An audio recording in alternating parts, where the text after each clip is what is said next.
Hi. So before I start my poem, I would like to clarify that I respect every religion, every caste और मेरी कविता का उद्देश्य किसी भी धर्म या जाति के लोगों की भावनाओं को ठेस पहुंचाना बिल्कुल नहीं है। मैं सिर्फ यूजीसी एक्ट के खिलाफ हूँ क्योंकि मेरे विचार से ये बहुत गलत है और मेरी कविता कुछ इसी विषय पर है। माना जब संविधान बना था तब बात कुछ अलग थी। जातिवाद इतना था कि इंसानियत खत्म थी। उन हालातों को देखकर हमने रिजर्वेशन स्वीकार कर लिया। तब से लेकर आज तक हमने बिना कुछ कहे इसका सम्मान किया। हालांकि तकलीफ हमें बहुत होती थी जब हमारी 90% की मेहनत को 60% से आंका जाता था। दिल हमारा बहुत रोता था जब हमारे हक की वर्दी कोई और पहने दिख जाता था।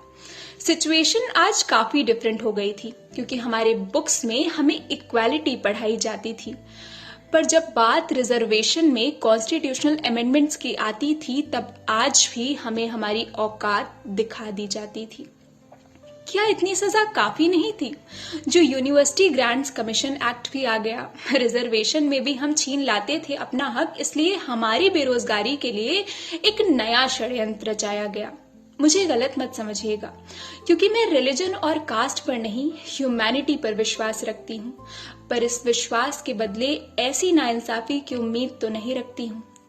आई think government needs to understand कि टेक्नोलॉजिकल एडवांसमेंट्स हैं, पर जनरल कैटेगरी के एग्जाम्स रोबोट नहीं देते हैं।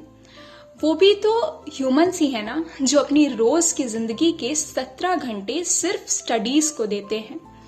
अपनी सारी मेहनत और डेडिकेशन के बाद भी उन्हें फेलियर का टैग दे दिया जाता है, पर असल मायने में वो टैग उन पर नहीं, हमारे एजुकेशन सिस्टम पर सवाल उठाता है। अगर बात यूनिटी की है तो शायद यूनिटी भी इसके साथ मर जाती है।